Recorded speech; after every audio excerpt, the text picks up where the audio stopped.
mensaje del señor doctor Javier González Olaechea Franco, ministro de Relaciones Exteriores.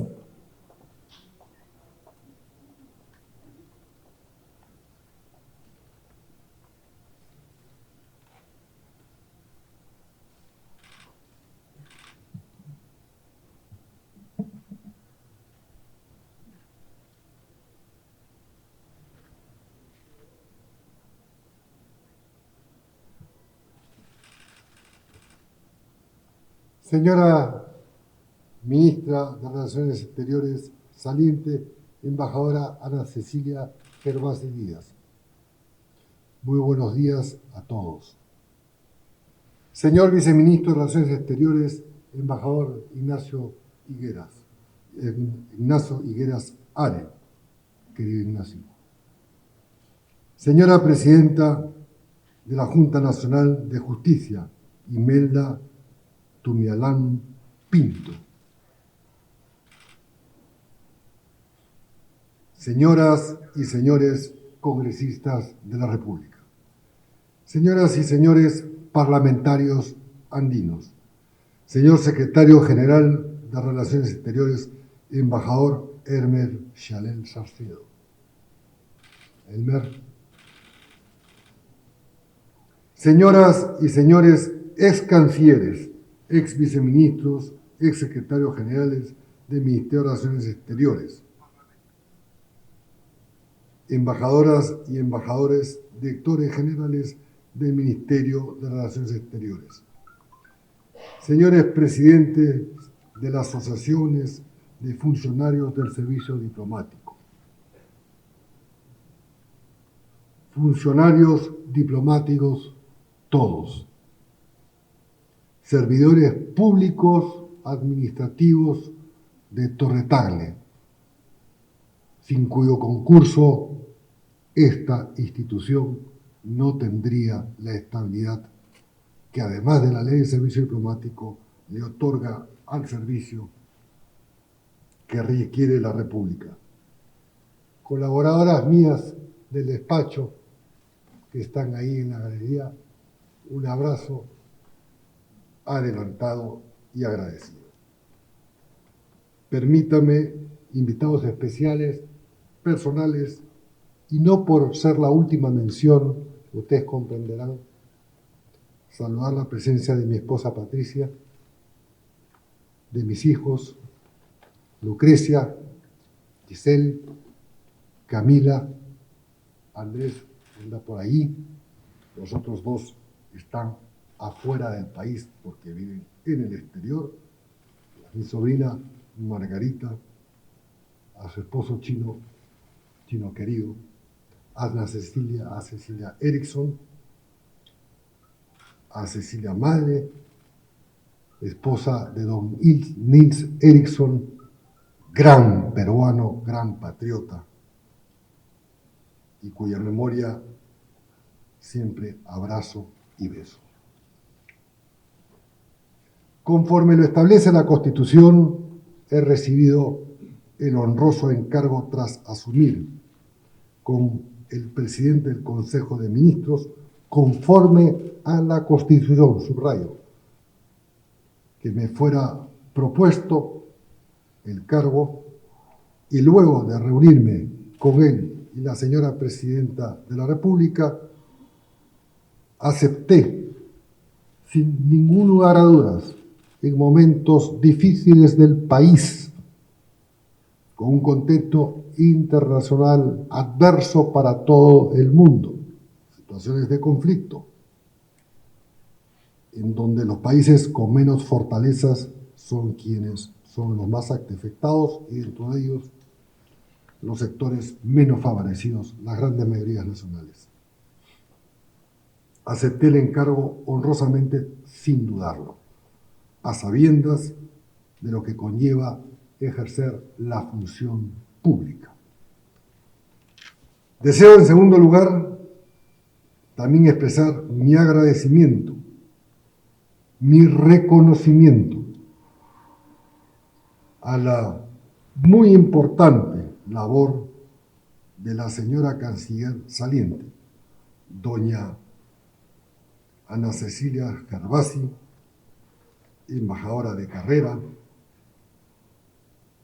porque aceptó el reto inmediatamente, como lo dijo, tras un intento fallido de golpe de Estado, para proyectar en el mundo, y así lo hizo en sucesivas oportunidades y citas internacionales, que era una sucesión constitucional, que las instituciones tutelares del país supieron rápidamente darle fin y encauzar dentro del marco de la Constitución la continuidad democrática del país. Agradecerle, reconociendo su profesionalismo, liderazgo en esta su casa y el firme compromiso que ha tenido lealmente con la señora Presidenta de la República y a través de ella con el país y, por cierto, con esta su casa. Usted asumió, como digo, el honroso encargo en momentos muy críticos y ha destacado en líneas generales, pero todo el mundo conoce, los aportes que en especial yo quisiera resaltar y que voy a continuar. Fortalecer las relaciones con los países clave, avanzar en un proceso de adhesión. Intentaré impulsar la mayor velocidad posible de adhesión a la OCDE, porque la OCDE representa un espacio privilegiado económico y político que solamente se puede acceder si se cumplen todos los estándares a través de 20 y tantos comités y exámenes periódicos que a su vez obligan entonces, en este caso al Perú, a llenar el vaso que estaba medio lleno progresivamente, de manera de nosotros beneficiarnos de estar en ese proceso importantísimo, que además es un mensaje indubitable al país. Me reitero y quiero que lo resalte a través de los medios, de subrayar la importancia de la creación de oportunidades de trabajo, resaltando la labor insustituible en el marco de la ley de la empresa privada, de reconocer la aventura que significa ser inversor pequeño, mediano o grande.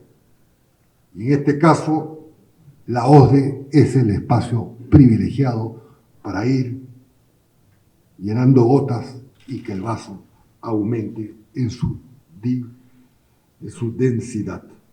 Impulsar el proceso de integración andino, para lo cual, obviamente, yo debo resaltar no solamente una amistad muy antigua, sino la trayectoria brillante, con una foja de servicios impecable del señor canciller Gutiérrez, que ha asumido el liderazgo de esta comunidad andina cuya sede está en el Perú.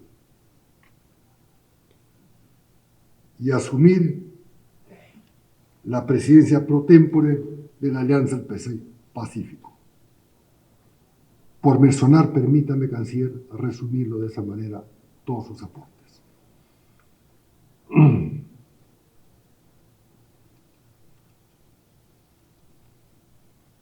Vengo del Congreso Nacional.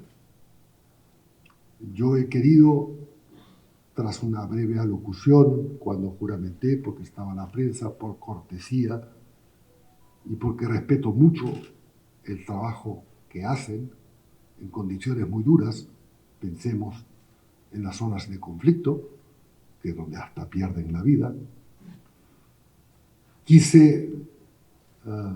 tomé la decisión de concurrir al Pleno del Congreso. Llamé ayer en la mañana al señor presidente del Poder Legislativo, le pedí que por favor me recibiera en lo que se estila y se llama una visita de cortesía, me dijo, para felicitarme, canciller, bienvenido, ¿le parece bien hasta ahora? Obviamente, en la cuestión tenía que precisar la hora y ahí sí le manifesté que tenía el interés de concurrir como primer acto institucional público al Pleno del Congreso. Hoy que sesionaba, en donde iba a sustentar en 10 minutos una locución, la importancia de que el Perú reciba la presidencia pro tempore de esta inmensa oportunidad que siempre es APEC, por tercera vez en Perú, de la mano del país que cede la presidencia, que es el gobierno de los Estados Unidos.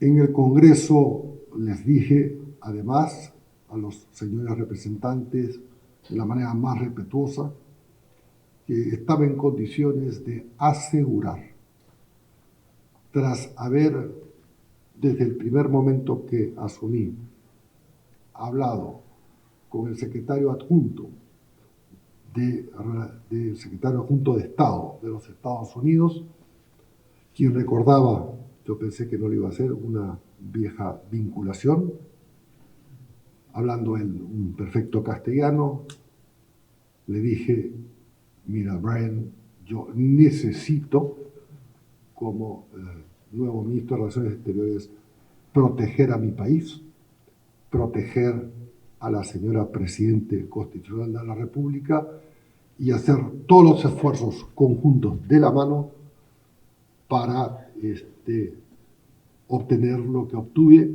y informarle a la Presidenta, por cierto, ayer en la tarde, y hoy transmitirlo a la representación nacional.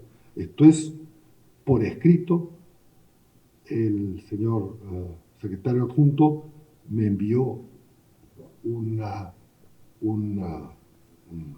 texto en donde me dice, estimado Javier,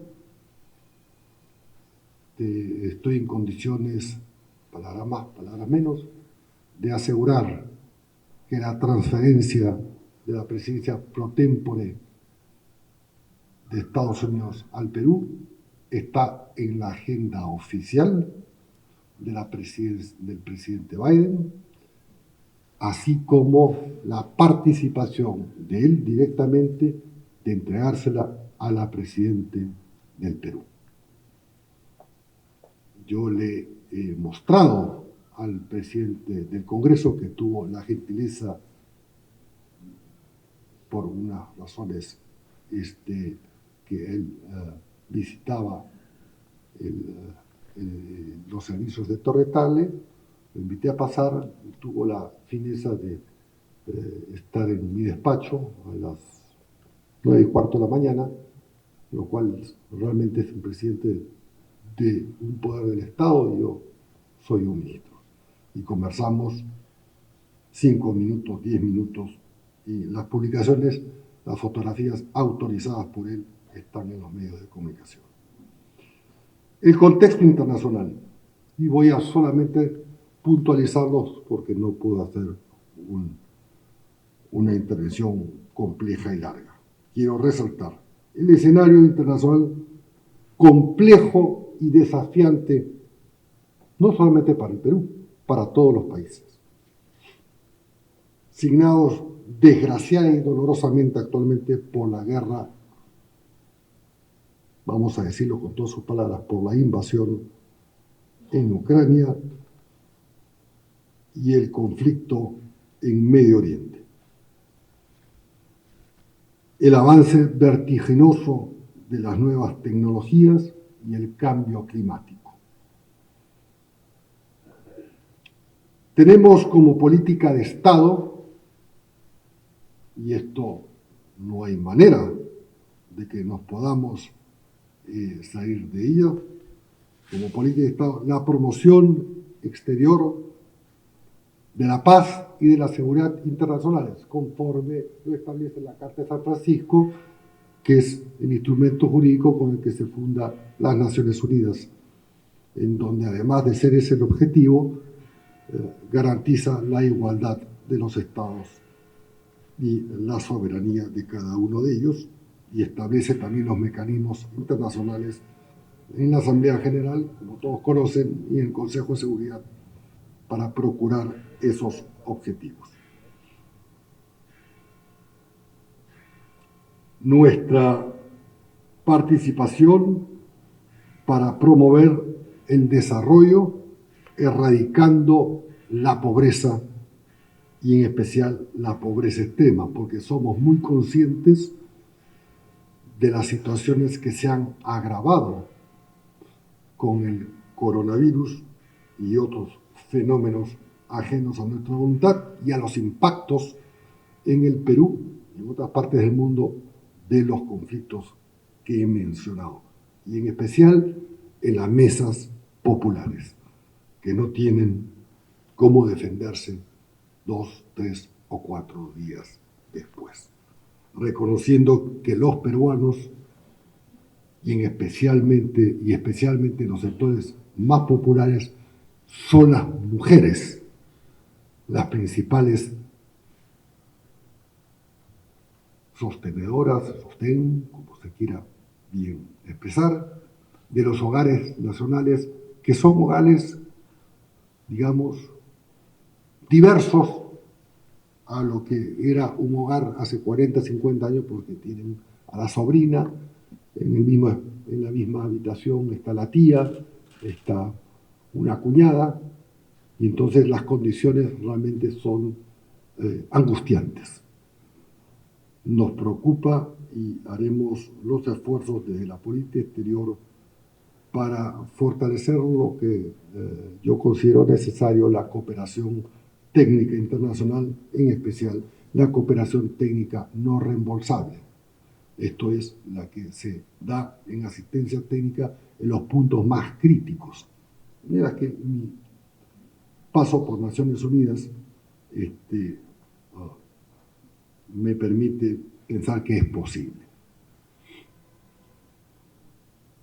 El fortalecimiento de las relaciones con nuestros vecinos, sabiendo perfectamente la importante labor que le cumplió al Perú, a las autoridades de entonces, concretamente al presidente Fujimori, de haber sellado la última frontera discutida, negociando un acuerdo, el acuerdo de Tarabatí, y cuyo artífice principal desde la Cancillería como vicecanciller, el embajador Ponce, no sé si se encuentra, pero que tuvo un papel muy destacado. La protección y obviamente el apoyo a nuestros connacionales, lamentando y extendiendo a sus familias y deudos. Los 3 fueron 2 peruanos y una peruana, o al revés, no recuerdo bien, en todo caso, que perdieron la vida en el lejano oriente, y cuya operación de rescate significó los máximos esfuerzos por parte de la Cancillería y por el embajador, mi antiguo amigo Manuel Cacho Sousa, así como nuestro director general de protocolo, Jaime. La protección y el apoyo de los connacionales en el exterior es muy, muy importante. Hay una cantidad muy grande que se vieron en su momento obligados de emigrar buscando mejores oportunidades. En algunos casos lo lograron, en algunos casos fueron exitosísimos, muchos de ellos todavía están en proceso de inserción en los respectivos países donde han escogido, que tienen distintos regímenes migratorios, laborales y de coberturas sociales. Entonces, yo me abocaré en su oportunidad pronto dando la instrucción de que quiero un cuadro perfectamente claro dónde están nuestras mayores, dónde está la mayor concentración de peruanos y lo que cada una de esas comunidades recibe como contraparte en el estatus migratorio, en las coberturas sociales y qué necesitan para, en la medida de nuestras posibilidades, atender lo mejor posible con todas nuestras delegaciones consulares. Hay oportunidades para mejorar, puede haber presupuesto y si es necesario lo solicitaré como partidas extraordinarias porque los peruanos en el exterior nos necesitan y tienen que ver, no porque tengamos, y saludo, los dos congresistas que representan a los peruanos en el exterior porque votan por Lima, sino porque todos tienen que ser tratados en igualdad de condiciones y conforme a la ley. Entonces procuraré con este examen ver dónde podemos nosotros firmar mayores acuerdos de cooperación, reciprocidades, en fin, lo que se pueda hacer y dejar, digamos, establecido ese sello que es una política institucional de la Cancillería, pero con un mayor énfasis si cabe la posibilidad. En el campo multilateral, que creo conocer, una participación más activa en donde sea posible. En los foros más relevantes, obviamente procurando, como lo es en gran parte la opinión de la mayoría, de una mayoría, un número significativo de naciones, la reforma del sistema de Naciones Unidas. Proceso muy complejo, incluido el Consejo de Seguridad.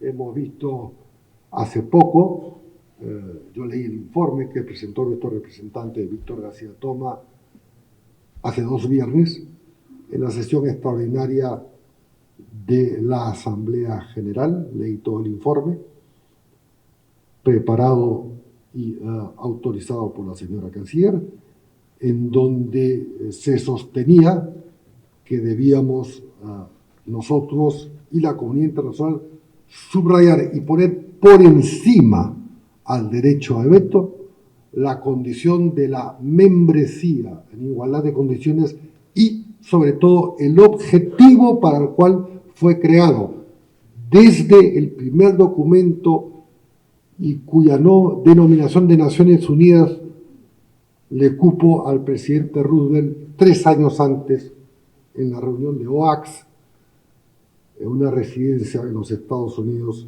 en los documentos preparatorios en pleno conflicto. Esto es, ratifico la idea que ha sostenido con mucha claridad e imaginación y en aras de la verdad Torretale, que es, hay que priorizar el objetivo de la seguridad y la paz internacionales y adecuar los mecanismos para que no resulte, como fue vetada una resolución que propuso el gobierno del Brasil, que también leí, aprobada con 11 de los 15 miembros del Consejo de Seguridad, recordamos que son 5 permanentes y los otros 10 por rotación regional, y con un veto. Y yo estaba a punto de escribir en mi siguiente columna, pedido la dispensa a los medios que han acogido mis páginas aquí en el exterior, y la columna se llamaba La mayoría más uno, la mayoría de uno, y hacía referencia a lo que había sostenido la Cancillería. O sea que la reforma del sistema de Naciones Unidas, que además está debatida hace muchos años, no es algo novedoso, pero ese énfasis hay que profundizarlo. No se usó, por ejemplo, el veto frente a los casos de violaciones al derecho internacional humanitario. Nosotros hemos sostenido como país el énfasis en el alto al fuego, en facilitar urgentemente la creación de corredores humanitarios, que no ha ocurrido en los términos que la urgencia de día a día demandan, la protección de la población civil, recordando que en la Primera Guerra Mundial el 80% de las bajas correspondían a uniformados y el 20% a civiles, 100 y pico años después de la suscripción del Tratado de Versalles, después de las negociaciones de París en 1918, y en donde en el 19 se crea la Organización Internacional del Trabajo. Decía con toda claridad que la vida había que preservarla.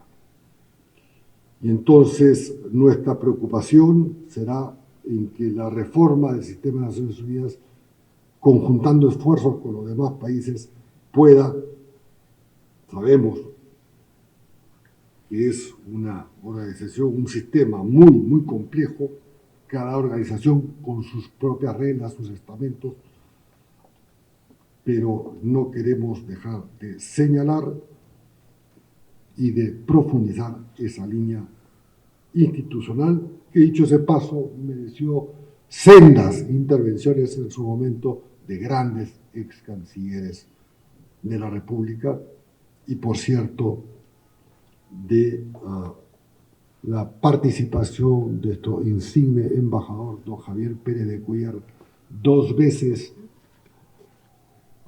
secretario general de las Naciones Unidas y que declinó la tercera posibilidad. Y voy a hacer un paréntesis porque es primera vez que lo voy a decir en público. Cuando cumplió don Javier, con quien yo trabajé 2 años en su casa, en la campaña del 95, le pregunté, cuando cumplía 90 años, don Javier, nunca le he preguntado, ¿por qué no aceptó un tercer mandato? Lo cuento, pero te lo digo, tocayo, pero solamente te autorizo a que lo cuentes cuando ya no esté. Me invitó el presidente Bush, padre, a almorzar y me dijo, señor secretario general, tiene usted todos los votos necesarios para un tercer mandato. Le pido por favor que acepte. Y entonces el embajador Pérez de Cuéllar me dijo, pero deme una razón muy importante, una razón especial. Bueno, porque usted no ha cometido ningún error, le dijo el presidente Bush. Ese sería mi primer error, contestó el embajador Pérez de Cuéllar. Entendía que un tercer mandato era desgastante y que su momento había concluido, su ciclo. No sé si en las 800 palabras de sus memorias, que se llama Peregrinaje por la Paz, que he leído y que está calurosamente dedicado en su momento para alguien que lo respetaba muchísimo, lo narra, pero me imagino que no, al haberme dicho, cuando ya no esté, cuenta esto. Nos preocupa en el conflicto de Medio Oriente la situación que cada vez más se manifiesta de la presencia del terrorismo. No hay que usar lenguajes y matices, del terrorismo que no distingue, además de ser terrorismo, entre lo que podrían ser sus objetivos políticos y de la población civil. Pero esto no solamente se ha dado en el Medio Oriente. Recordemos ataques en Francia, el famoso ese bus en Niza y en otras partes del mundo, donde vuelan edificios, ambulancias y demás. Haremos saber nuestra condena sobre esto y, si cabe, hacer alguna propuesta, sabiendo perfectamente que el terrorismo, como mal dicen algunos, tiene sus códigos de conducta. No tienen códigos. ni códigos ni conductas. Lo que tienen son procedimientos aberrantes que hay que condenar. La preocupación especial que nosotros podamos ofrecer también, recordando que el Perú siempre, no recuerdo si siempre, pero ha tenido una presencia importante, una contribución de nuestras Fuerzas Armadas en las misiones que le corresponden en el marco de los cascos azules y otros para garantizar la paz. Veremos cómo podemos incrementar cómo se puede incrementar esa presencia, porque es absolutamente imperioso contribuir de una manera efectiva a la seguridad y paz en salvaguarda de las vidas humanas de los inocentes. Respecto al cambio climático, obviamente la principal preocupación es el pulmón con el que nos ha bendecido, nosotros los creyentes lo podemos decir, Dios, que es la Amazonía, un espacio, la Amazonía, en la que convergemos, corríjame, canciller Ignacio, 10, 12 países, 8 países, pero que representa casi la mitad del territorio nacional. Entonces, nuestra Amazonía es no solamente vital para el Perú, vital para el mundo, es obviamente codiciada por grandes países que quieren tener una presencia y entonces promueven, digamos, una suerte de soberanía internacional compartida, esto es una vieja tentativa. No estoy hablando de ningún acuerdo en específico, sino que la Amazonía sea declarada patrimonio además, sí, claro, pero que sea en beneficio de la humanidad entera. Lo es porque está ahí, es un pulmón. Pero para nosotros ese pulmón tiene una delimitación, que son las fronteras reconocidas, soberanas, sobre las que nosotros ejercemos la ius potestas, la facultad sobre ellas. Y lo haremos conforme a los procedimientos y las normas nacionales, en cumplimiento de lo que específicamente establece la Constitución. Respecto al cambio climático, la participación en la reunión de cancilleres de la OCDE, que es en estos días, para implementar los acuerdos de la Cumbre Amazónica, que fue un pasado agosto, a la que asistió la presidenta de la República, la presidenta de la República, asistida por la señora canciller. Se llevaron algunos acuerdos, yo los seguí muy de cerca, por razón de tener entonces como ciudadano, una visión singular, vamos a decirlo así, y le pondré especial ojo para que no afecte nuestra soberanía, el ejercicio de nuestras facultades soberanas, participación y cooperación en todo, pero sin cesión de nuestras facultades para ejercer la soberanía ahí. Procesos de integración, obviamente la Alianza del Pacífico, ya mencioné, la prioridad de la adhesión. Conversaba con el gabinete, están avanzadas las negociaciones para que en la Alianza del Pacífico, en ejercicio de la presencia pro tempore, recibida tras enormes esfuerzos del Perú, a regañadientes la entrega,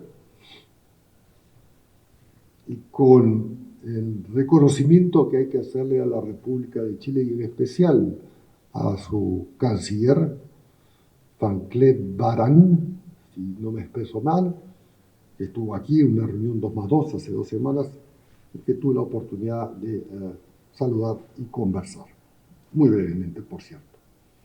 la adhesión a este proceso de Costa Rica y Ecuador, y yo procuraré, porque conozco muy bien Panamá, de incluir en esta lista como prioridad, consultando a la República de Panamá por las razones obvias y además porque es un país, además de tener su costa pacífico, por todo lo que significa el Canal de Panamá y la ampliación a las medidas de Panamax.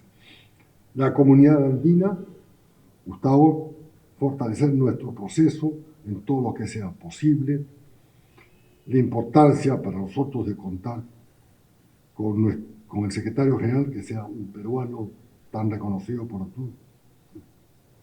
como tú, es muy especial.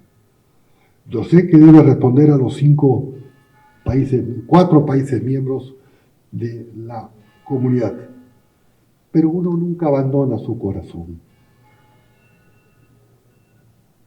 Y eso lo sé, porque siempre estando en Naciones Unidas, cumplía con el estatuto, cumplía con mis funciones, pero si había algo que pudiera afectar a mi país, veía la manera, de una forma sutil, mesurada, de que el gobierno de mi país lo supiera.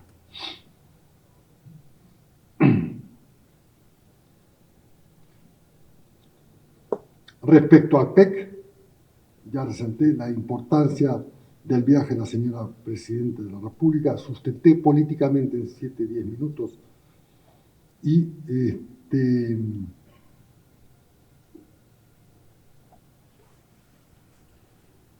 el señor vicecanciller, a quien le he pedido como a mis principales colaboradores que no usen eufemismos para decirme: Nelson, vicecanciller, te conviene tal cosa, hay que hacer tal cosa.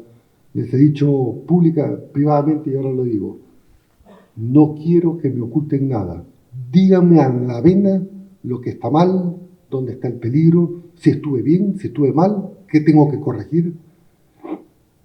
Esa es la lealtad que yo espero de mis funcionarios más cercanos, a los que les he ratificado a todos, señor secretario general, mi confianza. Díganmelo, eso sí, en privado, por favor, no me expongan, pero díganmelo. Me transmite que el Congreso de la República, y saludo, agradezco a nombre de la señora Presidenta Constitucional de la República y del señor Presidente del Consejo de Ministros, acaba de aprobar el viaje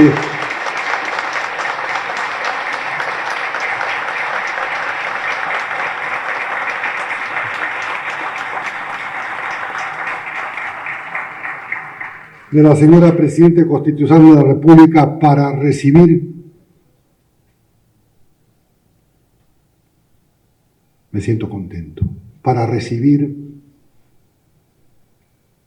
al más alto nivel como corresponde en este foro tan importante para el Perú, para las grandes mayorías y en especial, como dije, en el oficio que dirigí, el Perú siempre ha honrado su palabra y esta no puede ser una excepción. Esa es la tradición que ha impreso Torre Tagle y que no va a variar.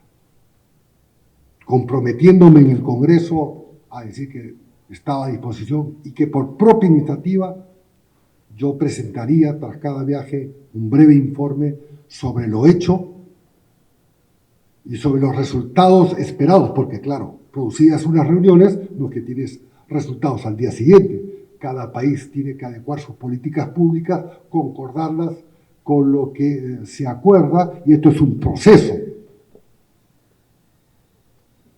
Entonces no es que habrá para la presencia pues un crecimiento, digamos, un relanzamiento de la economía peruana que todos ambicionamos al mes, a los 2 meses. Pero el mensaje está muy claro, porque además hay una reunión con los 21 líderes de las economías principales y más o menos un encuentro con el Perú a través de la Presidencia de la República de aproximadamente las principales 15 multinacionales acorradas y que tienen inversiones en el mundo, en donde les presentaremos las condiciones y oportunidades del Perú y dándoles las seguridades legales en el marco de lo que establece la Constitución para las inversiones internacionales extranjeras y peruanas en igualdad de condiciones, respetando la ley. Esto es la transparencia, esto es las buenas prácticas, esto es cero corrupción, sometimiento a las autoridades nacionales jurisdiccionales como corresponde.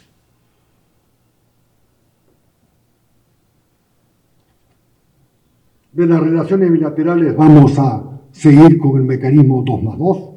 El mecanismo 2+2, para mis amigos personales, invitados especiales, es el mecanismo que reúne a los dos cancilleres y a los ministros de defensa, que tienen una agenda particular, subrayando que no todo lo que hace la diplomacia en el mundo, y en especial el servicio diplomático del Perú, altamente calificado, se debe publicitar, porque demora muchas veces, se debe comunicar, la palabra publicitar no me gusta, se debe comunicar, porque son procesos, ¿no? Y cuando uno negocia con países que tienen distintas culturas, tienen sus formas de hacernos saber si avanzan o no avanzan.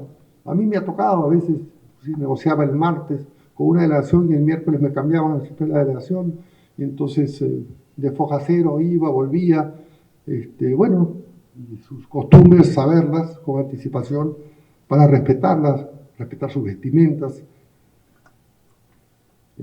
haciendo énfasis que, obviamente, las Naciones Unidas está conformada por 193, corríjanme, países en donde, bueno, se manifiestan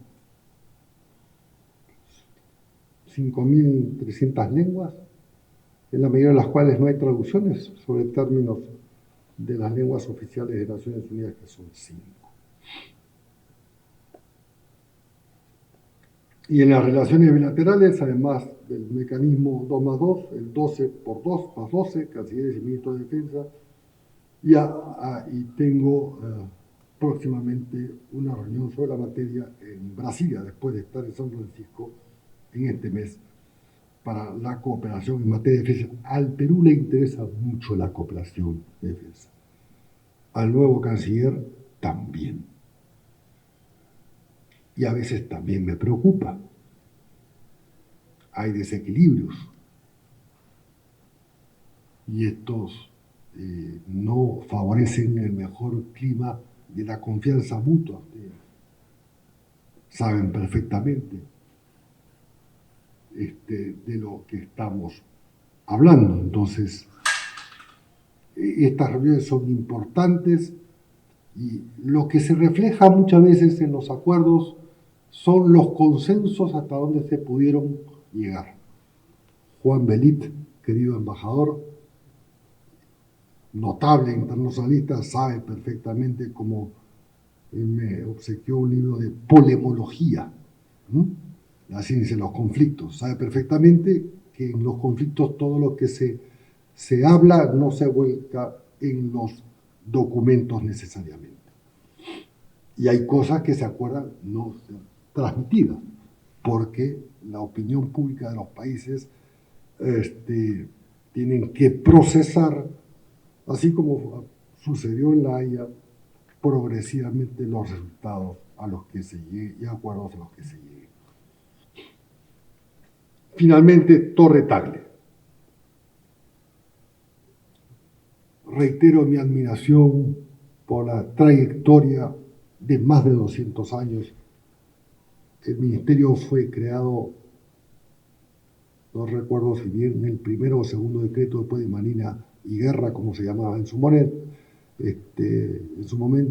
y Relaciones Exteriores en esta casa, una casa originalmente del Marqués de Torre Tagle, una de las privilegiadas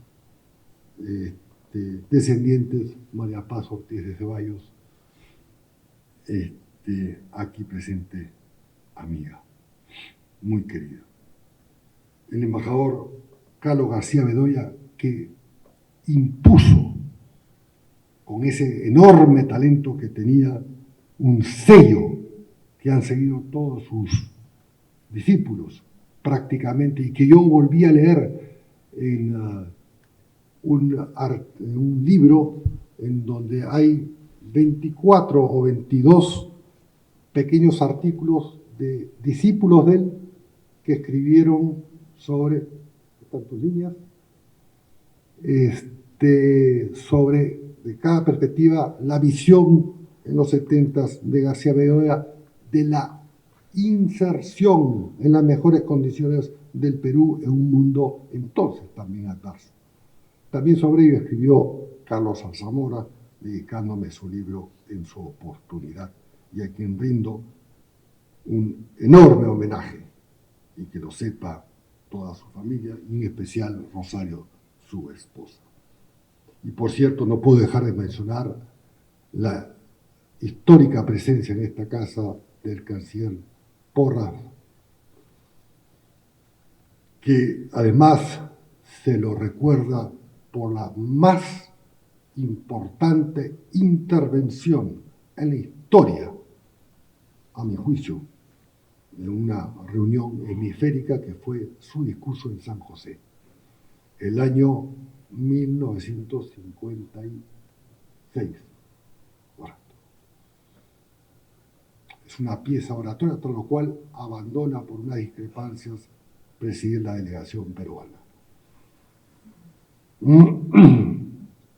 Obviamente, a los ex cancilleres, que fue en su momento presidente del Consejo de Ministros y ministro de Relaciones Exteriores, don Raúl Ferrero Revaliati, al canciller Ferrero Costa, Eduardo, aquí presente, y a otros tantos que han contribuido, siendo de la casa o no, con el prestigio ganado, cimentado y consolidado por los diplomáticos, por el servicio administrativo, por los permanentes de esta casa.